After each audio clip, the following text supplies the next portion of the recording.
Hello, Dr. Childress here. Welcome. In this video segment, I'm going to be talking to targeted parents about professional Vitas. And one of the important things about hiring a mental health professional is to make sure they know what they're doing. If they don't know what they're doing, bad things are going to happen. So if you have an eating disorder and you go into a psychologist who has no idea about eating disorders, your eating disorder is not going to be receive the treatment that it warrants and that will produce a good outcome. If you have depression and you go into a mental health professional who doesn't understand how to assess, diagnose, or treat depression, then you're going to be in problems because your depression is not going to resolve itself because they don't know anything about how to treat depression. So that's true across the spectrum of pathology. So you want to go into a mental health, or you want to hire a mental health professional who knows the pathology that you're expressing. Now, I'm an expert in ADHD and attachment pathology. If I get a client from, let's say, a Iraq war veteran who has PTSD symptoms, maybe some family problems regarding PTSD and alcoholism, and so there's a PTSD kind of thing there. I know enough about psychology to go, oh, PTSD, that's what we're looking at. I also know that that's not what I do. I don't do PTSD in war vets. I know a lot about it. I could probably limp along to some degree. So if I'm working in rural Iowa and there's no other psychologist around, I can probably limp along and get some additional information to treat. But if I'm in LA and there's like the VAs here and there where people know how to treat PTSD, I'm referring over to them because this is beyond my boundaries of competence. Eating disorder, same thing. I've run across eating disorder kids because I work family problems. And when I run across it, I don't try to treat the eating disorder, the bulimia or whatever. I refer to an eating disorder specialist because that's beyond them. Now, I'm really good at attachment. I'm really good at ADHD, opposition. But that doesn't make me good at eating disorders. Okay, so one of the things as a parent that you want to do is to make sure that the mental health person that's treating your beloved children and your valuable family knows what they're doing. Okay. So how do we do that? How do we know that they know what they're doing? I wish, honest to God, this is how it should work. I wish the mental health professional should know their own competence and limitations, and when you come in with something that's beyond their competence, they need to refer you. So I need to refer on PTSD, not because the parent is vetting me on PTSD, but because that's my personal moral responsibility as a psychologist to say PTSD is being. And so that would be my hope. That's what's supposed to happen. It's not happening. It's not happening at all. These people, there's a predatory mental health professional in this forensic psychology domain that it's dangerous. There's a predatory energy to these mental health people that are preying on the vulnerable parents, and it has to do with money, and they're making money off of it, and it also has to do with their own psychology. They're coming out of their own family traumas, and it's kind of distasteful as I run into it, what's out there. So we're going to have to clear that out of the system.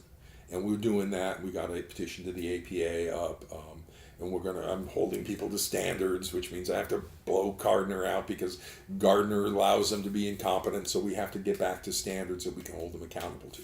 So we are working on that, getting rid of this predatory ignorance and incompetence in psychology that's preying on vulnerable families. So we're working on that.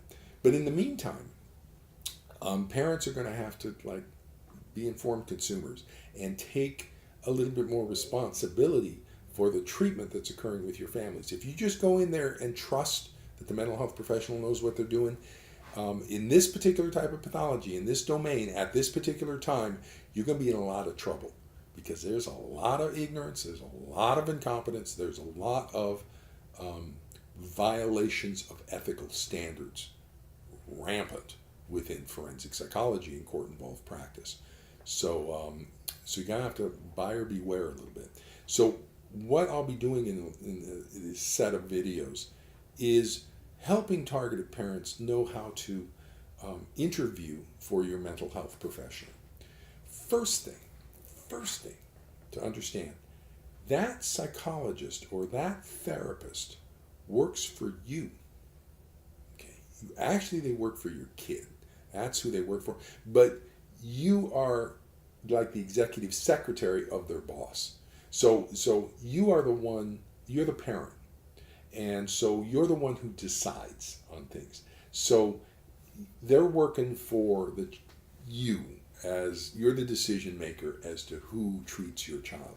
Same thing as a dentist or a physician. If you don't like the physician that your kid's getting, you change physicians. Okay? If you don't like, if a physician tells you your child has a certain type of disease or a certain type of thing, and it's not making sense to you, or you don't trust that they got this nailed, go get a second opinion. Go to another doctor and see what that doctor says. Okay, that's like common sense responsibilities as a parent. Okay, if it's for you to understand the medical treatment of your child, for you to agree to the medical treatment of the child. If you don't agree with it, or if there are questions, to ask and get them explained to you, or to get a second opinion, all of that's totally normal. And it's normal in professional psychology. So, start stepping up as a parent. You got kids, you got to start interviewing the mental health professionals. First thing, they work for you. You are the boss. They are your employee. Now, I know that's not what the mental health people think. You know why they don't think that way? Because right now in this field, you're being brutalized by a lot of incompetent and ignorant mental health people. They shouldn't be doing that. They should have the attitude, they work for you, you're the boss on this.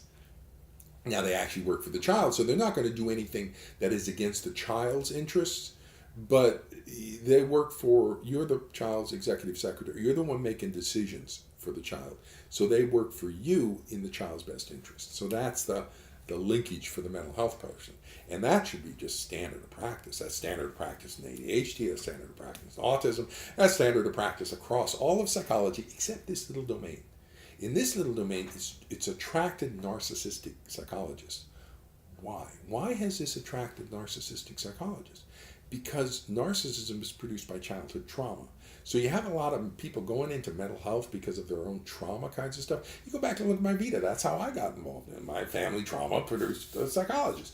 That's what happens. That's why we go into psychology and not into information technology. That's why we're not computer geeks. We're psychologists, because we're coming out of some sort of family issue or some sort of personal issue we're trying to work through. Now, if you go through my Vitae series, you'll see I worked through that in therapy in my 20s and 30s and humanistic stuff. And so I worked through that. You got a lot of mental health people that haven't worked through that.